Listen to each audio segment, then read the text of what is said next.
توانائی دیتی ہے, پورا مضمون باندھا ہے. اعلیٰ حضرت کہتے ہیں بہروپیہ تھا, مداری, روح بدل بدل کے دکھایا کرتا تھا, بادشاہوں سے انعام لیتا تھا. ایک دن اورنگزیب عالمگیر کے پاس آ گیا, کہنے لگا میں روح بدلوں گا, اگر آپ پہچان نہ سکے تو میں انعام لوں گا. آپ نے فرمایا میں کوئی ایسے ویسا بادشاہ نہیں, کہا مجھے دھوکہ دینا مشکل ہے, کہا نہیں میں روح بدلوں گا. حضرت اورنگزیب عالمگیر بڑے نیک بادشاہ گزرے, بڑے پرہیزگار. وہ بہروپیہ کہنے لگا میں روح بدلوں گا, آپ نہیں پہچان سکیں گے. فرمایا چل جتنا تیرے اندر زور ہے لگا لے. حضرت نے اعلان کیا کہ میں نے فوجی بھرتی کر دے, 2 ماہ کے بعد ٹیسٹ ہوگا. وہ 2 مہینے دوڑتا رہا, رنگ روپ بناتا رہا, آیا ٹیسٹ دینے, 2-3 سپاہیوں کا امتحان لیا. اس کی باری آئی تو 10 روپے دیے, کہنے لگے تیرے آنے جانے کا کرایا میں نے تجھے پہچان لیا ہے. کچھ دنوں کے بعد جانے لگے سفر پر تو بھکاری آ گئے خیرات مانگنے. اس نے بھی سارے منہ پر سیاہی مال لی, کپڑے پھاڑ لیے, سر کے بال مڈا لیے, پگے تک کٹا لی, بدرنگ ہو کے آیا. کس آگے کیا تو حضرت نے 10 روپے ڈالے, کہنے لگے تیرے آنے جانے کا کرایا میں نے پہچان لیا ہے. کچھ دن گزرے تو ٹیچر کی ضرورت تھی, اس نے منہ سے بڑی کر لی, داڑھی نکلی لگا لی, سر پہ جنا کیپ پہن لی, ایک شیروانی لے لی اور ہاتھ میں چھڑی پکڑ کے آیا. کہنے لگا میں استاد ہوں, 2-4 بندوں کا امتحان لیا, اس کی باری آئی تو 5 روپے دیے, 10 روپے دیے, کا تیرا کرایا میں نے پہچان لیا. 2 سال گزر گئے. وہ جب بھی آتا حضرت پہچان لیتے. ایک دن سفر پہ جا رہے تھے, بہت بڑا لشکر تھا, جہاد کرنے جا رہے تھے اورنگزیب عالمگیر. تو دیکھا ایک پہاڑی ہے, پہاڑی پہ لوگ جا بھی رہے ہیں آ بھی رہے. اورنگزیب عالمگیر پوچھتے لگے یہاں کیا ہے؟ کہنے لگے بابا جی بیٹھے ہیں دعا کرتے ہیں, اللہ کے نیک بندے ہیں. اورنگزیب کہنے لگے یار پرانے لوگ سارے ہی اللہ والوں کو مانتے ہیں, یہ بھی مصیبت آئی ہے جتنی نہیں آئی ہے, سارے لوگ ہی مانتے ہیں. کہنے لگے ذرا میں دعا نہ کراؤں, بچے کام جا رہا ہوں. اورنگزیب بادشاہ تھے, بادشاہ لوگ نازک مزاج ہوتے ہیں, گھوڑے سے اترے, بڑی مشکل سے پہاڑی پہ چڑھے, اوپر گئے تو لائن لگی ہے, بابا جی غار میں بیٹھے. کہنے لگے میں نے ملنا, میں اورنگزیب ہوں. انہوں نے کہا ہمارا بابا اس طرح کا پیر نہیں کہ امیر آئے تو رنگ اور ہو, غریب آئے تو اور ہو, یہاں اگر ملنا ہے تو لائن میں لگ جاؤ, سب ایک جیسے. اب لائن میں کھڑے ہو گئے, 50 آدمی آگے تھے, کہتے 51واں نمبر تھا. تھک گیا دھوپ میں کھڑا کھڑا, جب میں پہنچا غار کے دہانے تو میں نے بابا جی کے چہرے پہ نظر ڈالی تو بڑا نورانی چہرہ, بڑی خوبصورت لب و لہجہ. میں نے کہا میرے جیسا آدمی بھی پگڑی باندھ لے تو اچھا لگنے لگ جاتا ہے, بڑا خوبصورت انداز. کہتے ہیں میں ان کے پاس اتحیات کی حالت میں بیٹھ گیا. میں نے کہا حضور میں جا رہا ہوں جہاد کرنے, دعا کرنا. بزرگوں نے ہاتھ اٹھائے, اللہ اس کی مدد فرما, دین کو غلبہ عطا فرما, اسے دین کا سچا پکا سپاہی بنا. پھر تھپکی دی, 2-4 نصیحتیں نکال ڈالی, دیکھنا ظلم نہ کرنا, زیادتی نہ کرنا, جب تو جیت کھر نہ کرنا, غرور نہ کرنا, نصیحتیں بھی کر دی.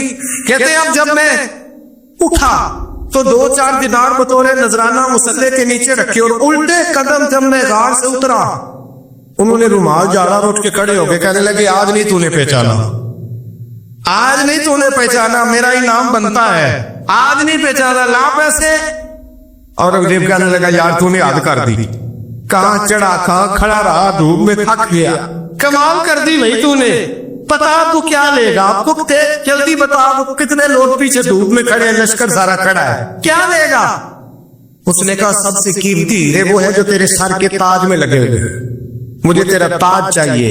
او بھائیو سننا اور یاد رکھنا, میرے اعلیٰ حضرت کہتے ہیں بادشاہ نے سر کے اوپر سے تاج اتارا, بہروپیے کے قدموں میں رکھا اور کہنے لگے یہ لے, اور یہ تو تیرا مانگنے پر میں نے دیا ہے نا, میں واپس آتا ہوں تو آنا, میں اپنی مرضی سے بھی تجھے دوں گا.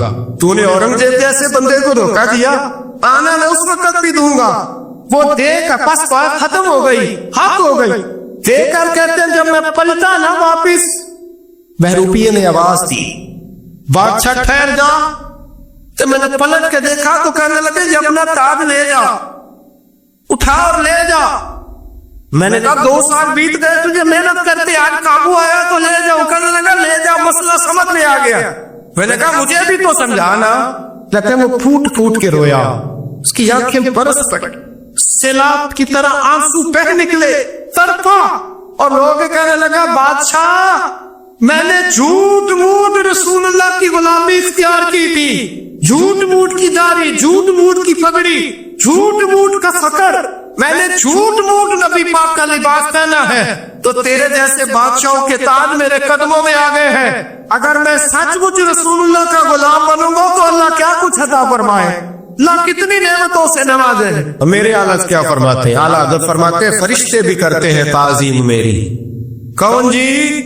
اللہ ایسا عقیدہ بھی کم ملے گا جو بریلی کے امام کا عقیدہ ہے, ایسا بھی کم. کہتے ہیں فرشتے بھی کرتے ہیں تعظیم میری. کیوں؟ فرمانے لگے فدا ہو کے ان پر یہ عزت ملی. بغداد کے ایک درویش عالم تھے, تو وہ جب بھی نماز پڑھاتے نا تو کسی تاجر کی 2 بیویوں کے بارے میں دعا مانگتے. توجہ ہے میری بات پر؟ نماز پڑھاتے تو کہتے ہیں اللہ اس تاجر کی 2 بیویوں کو اپنی خاص رحمتیں عطا فرما. ایک دن لوگ ان کے گھر اکٹھے ہو گئے, کہنے لگے بابا جی بتائیں تو صحیح وہ بیویاں کون تھی جن کے لیے آپ دعا مانگتے؟ تو فرمانے لگے میرے شہر کا ایک تاجر تھا, بہت بڑا تاجر تھا, مالدار تھا پر بے اولاد تھا. اسے بغداد سے ملک شام جانا پڑتا تھا تجارت کرنے, اور کئی مہینے اسے شام کے ملک میں رہنا پڑتا تھا. اس نے اس طرح کیا کہ وہاں بھی ایک شادی کر لی. تو جو ہے نا میری بات پر, کیا کر لیا اس نے؟ دوسری شادی کرنا مرد کے لیے جائز ہے, تیسری کرنا بھی, چوتھی کرنا بھی بھیا کا وقت, مگر اگر انصاف کر سکے تو. اگر چاروں میں ہم نہ آدھا مسئلہ سنتے ہیں اور آدھا ہی بیان کرتے ہیں, اگر انصاف نہ کر سکے پھر اس کے لیے 4 جائز, پھر وہ ایک ہی رکھے گا. تو عزیز دوست دوسرا نکاح کر لیا, شادی ہو گئی. اب وہ وہاں کچھ زیادہ وقت گزارنے لگا, مالدار آدمی تھا, بیوی کو مکان بھی لے کے دے دیا. اب وہ دیر سے آتا واپس, اور جب آتا بھی تو اس کے وہ والے انداز نہ ہوتے جو پہلے ہوا کرتے تھے. اب بیوی سے بڑا جاسوس بھی کوئی نہیں ہوتا, اس کو تو پہلے پتہ چل جاتا ہے کہ ماجرا کیا ہے, اسے بڑی خبر ہوتی ہے. تو اس نے محسوس کر لیا کہ بدلے سے میری سرکار نظر آتے. وہ کہنے لگی اب کہ جب آتا جاتا ہے تو اس کے حالات کچھ بدلے سے ہیں, ماحول کچھ اور ہے. اس نے ایک بوڑھا آدمی جو اس کا عزیز بھی تھا اور سمجھدار بھی تھا اس کو تیار کیا. کہنے لگی اب کہ جب ملک کے شام جائے نا تو اس کا پیچھا کرنا اور خبر کرنا کہ کہاں رہتا ہے, کہاں جاتا ہے, کیا کرتا ہے. وہ بوڑھے بزرگ جو تھے وہ خاتون کے کہنے پر کچھ اس نے کرایہ بھی دیا.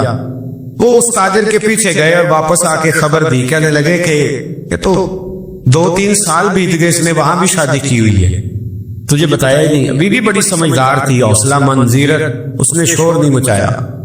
اس نے کہا کہ میں نا اب جب آئے گا نا تو طریقے سے بات کروں گی اور پوچھوں گی کہ ایسا کیوں کیا. اور یہ بھی اس نے آ کے بتایا کہ اگر تیرے ساتھ نکاح کے بعد اسے اولاد نہیں ملی تو اولاد وہاں بھی کوئی نہیں. یہ مکمل تفصیلات. اب جب اس دفعہ خامند آیا تو آتے ہی وہ بیمار ہو گیا, کمزور ہونے لگا.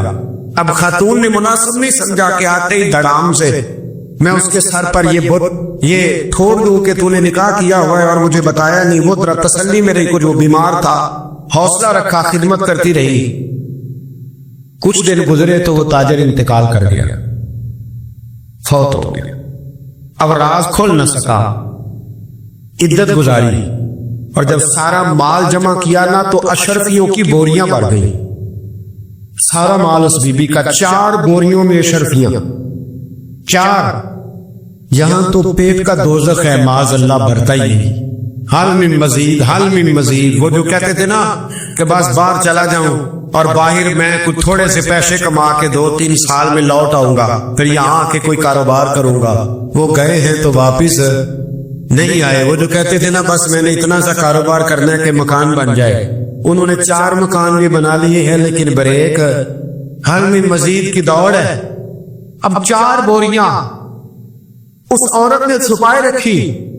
کوئی بندہ نہیں جانتا بغداد میں کہ ملک کے شام میں تاجر کی دوسری بیوی بھی ہے. جب وہ فارغ ہوئی تو اس نے اس بوڑھے جاسوس کو پھر بلایا اور 2 بوریاں اونٹ پہ رکھی, خود بھی ساتھ بیٹھی اور ملک شام گئی. اللہ اکبر. وہ بزرگ کہتے ہیں میں ایسے نہیں دعا کرتا.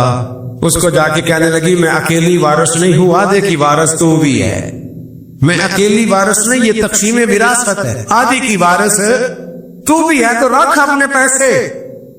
مجھے پتا اس نے نکاح کیا تھا پر مجھے بتایا نہیں تھا, تو رکھ اپنے پیسے, میں تجھے دے رہی ہوں. آدھے تیرے ہیں, آدھے میرے ہیں.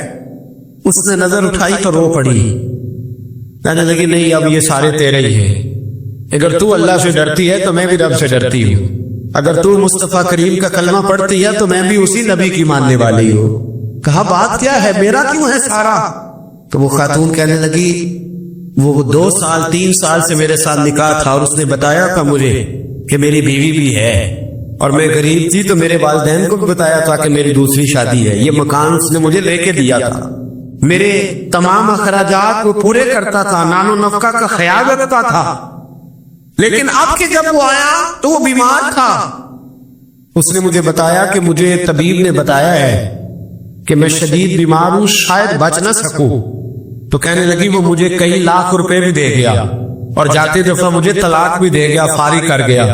کہنے لگا تو جہاں چاہے میرے بعد نکاح کر سکتی ہے، اور کہنے لگا میں چاہتا تھا پہلی بیوی کو بتا دوں، موقع نہیں بنا اور اس کا دل نہ ٹوٹے، بتا نہیں پایا، لہذا وہ مجھے ڈھیر سارے پیسے دے چکا ہے، سارا میرا حصہ مجھے پہلے سے دے چکا ہے میری بہن، اب یہ 4 بوریوں میں سے 2 میری نہیں بلکہ 4 کی 4 ہی تیری ہے، تو ہی اس کی حقدار ہے۔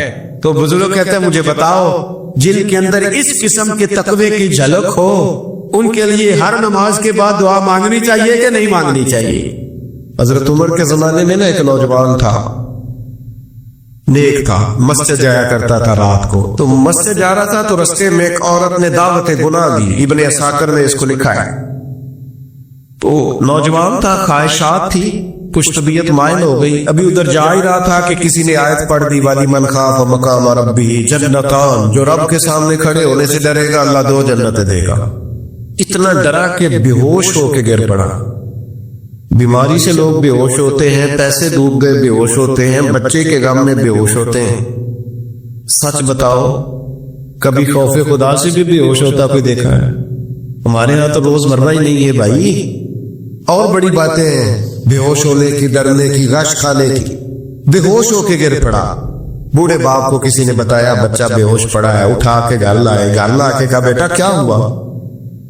نوجوان ہے، چڑھتی جوانی ہے، پر پاکیزہ بڑی ہے۔ کہنے لگا ابا جی گناہ کی طرف چلا گیا تھا، پر میں نے آیت سن لی جو اللہ کے سامنے کھڑے ہونے سے ڈرے گا رب 2 جنتیں دے گا، میں ڈر گیا تھا، رب واقعی 2 جنتیں دے گا۔